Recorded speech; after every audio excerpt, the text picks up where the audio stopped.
Hey everybody, Uncle Dagger here, and today I'm bringing you a review of the JonBoy USMC Copperhead Hybrid. Dino approached me a couple months ago and told me about this project he was working on, and boy, I gotta tell you, I'm thrilled with the way it turned out.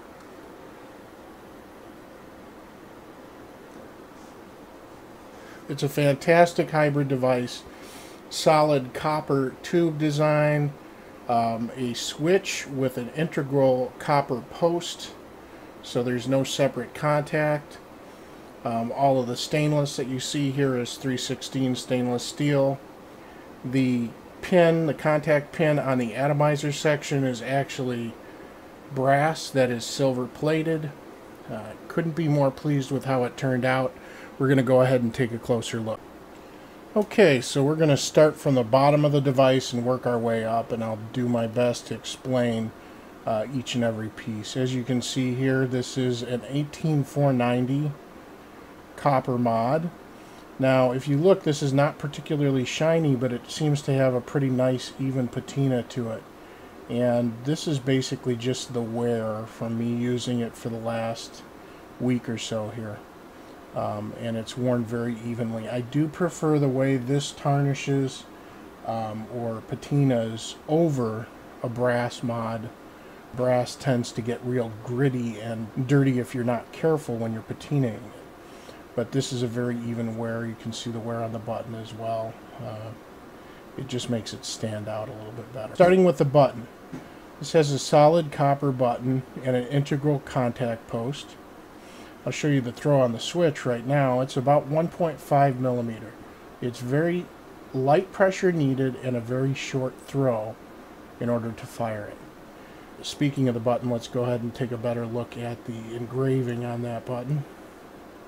So you can see it's a nice deep engraving on there, JB for JonBoy. You can see we have a battery vent hole on the tube. Let me go ahead and show you the button. Now, I've got an AW battery in there. This is an 18490, and the Copperhead actually comes with a little fortune cookie style rolled up statement here. This hybrid is designed to use authentic AW IMR 18650, 490, or 350, depending on which battery tube you received. It has a little note on the spring as well. The spring is designed to be placed in the housing with the smaller end facing the Delrin, so smaller end up. If it is put in upside down, the switch will not operate correctly. I'm not going to take the switch apart, but it is a conical spring, so one side is smaller than the other. But let's take a look at the switch here. So this is solid copper, this whole surround, and it's quite heavy. It's really well made, and as you can see, there's a little isolator here, a little insulator that's Delrin. When there's no battery in it, you can see the travel on the switch is much greater. There's a small retaining ring here that holds the switch assembly in place. But this is what I'm impressed by. There is no separate contact here. That is actually part of the switch. This whole post and switch is milled out of a piece of copper. And I'll tell you what, man, this mod is one of those mods where you'll find that you've drained batteries down so far just because it seems to still be hitting well, even though your battery voltage has dropped substantially. So that's the switch. One thing I'd like to point out here is the machining tolerances on the button are extremely fine. If you use abrasives inside the button housing or the button itself, it could affect the tolerances. Just a thorough cleaning should maintain good conductivity. A good copper cleaner would be fine, or even an ultrasonic cleaner, but you don't want to use abrasives on this switch. So, as you can see here, it auto adjusts when you add a battery. Again, they recommend AW batteries for these, but it may work with some EFES. Just keep in mind that there is a little bit of adjustment there for different battery types, but not a ton. Okay, so onto the tube. This is a solid copper 18490 tube on my prototype. 20 by 1 threading, which should allow the use of the Copperhead atomizer on a variety of tubes and switch assemblies. One thing you do have to be aware of is that the actual contact screw on the Addy is non-adjustable, so you'd have to be able to compensate for that with some sort of adjustment on the bottom switch for battery rattle, etc. The mod itself will work with something that is threaded the same, as long as you can make your adjustments via the atomizer connection to take up slop, because there is no adjustment on the switch itself. It will work with things like the Genesis hybrid dripper, with the Versa Addy, with a synthesis from Faceless, something that has the adjustable pins. There's a silver-bladed brass pin on the atomizer connection. It's important to note that only a small portion of the contact screw actually goes into the Addy. All the portions that are visible or come in contact with liquid are stainless steel. All hardware in the Addy is 3/16 stainless steel. The tank is made of flame polished fused quartz. It's quite thick. I like the flame polished tanks since they are more resistant to chipping and have rounded edges. So let's go ahead and pull this top cap off here. Now, one of the things you'll notice here is there is an O-ring, but it's actually behind the tank. So your top cap actually sits on this edge. That's why it's important that it be polished. And they are very resistant to chipping, I will say. Tank capacity is 3.5 mils.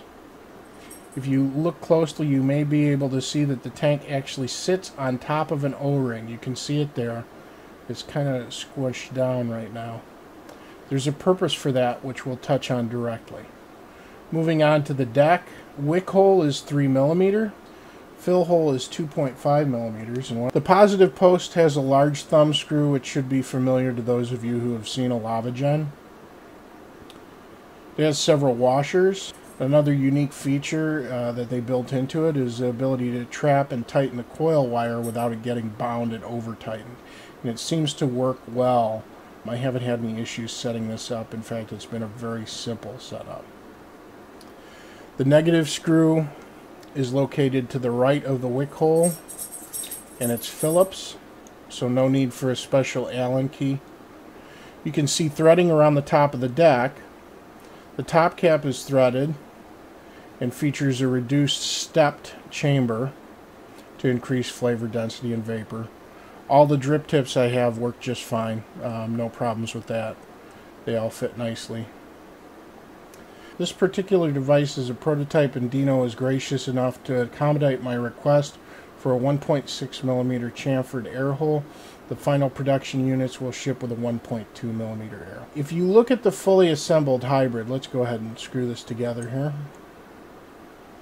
You will notice that the air hole, wick hole, and battery tube hole all line up. So there's my battery tube vent hole, and there is my wick hole, and this is what that O-ring is for. There's an O-ring under the tank, and as I tighten this down, that O-ring is going to start to compress as I tighten this against the tank. And what that does is create continuous positive force against the top cap. Firstly, this allows you to make adjustments so that your air hole is always lined up directly with the wick hole, and it eliminates a loose threaded top cap. Second, the combination of exact tolerances, a polished tank, and positive pressure against the cap means that no leaking at the threads occurs. I haven't experienced any leaking through that gap whatsoever. Let's take a look at this vent hole. This is a tactile point that allows me to index the mod properly without looking at it, so that the wick and air hole is correctly oriented before I take a vape.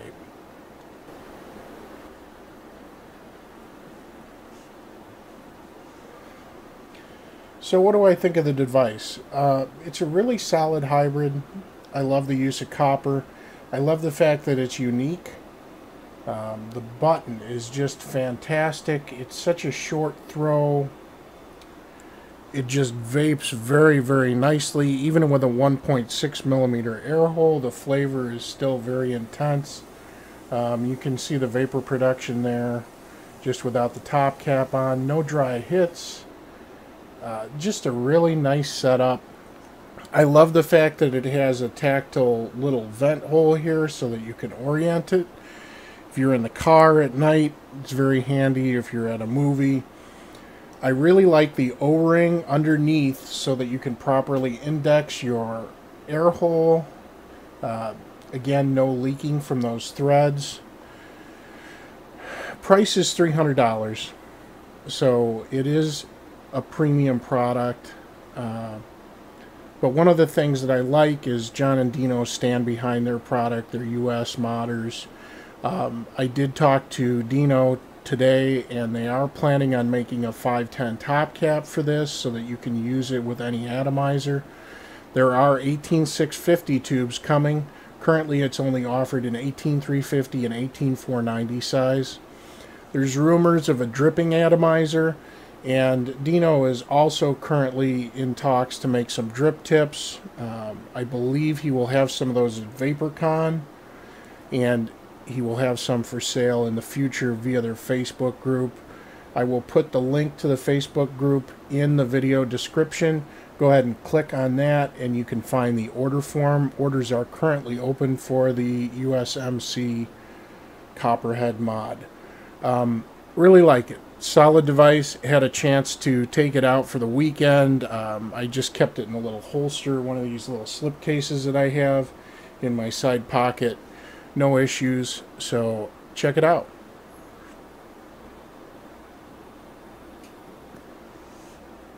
Again, this is the JonBoy USMC Copperhead Hybrid. Thanks for watching.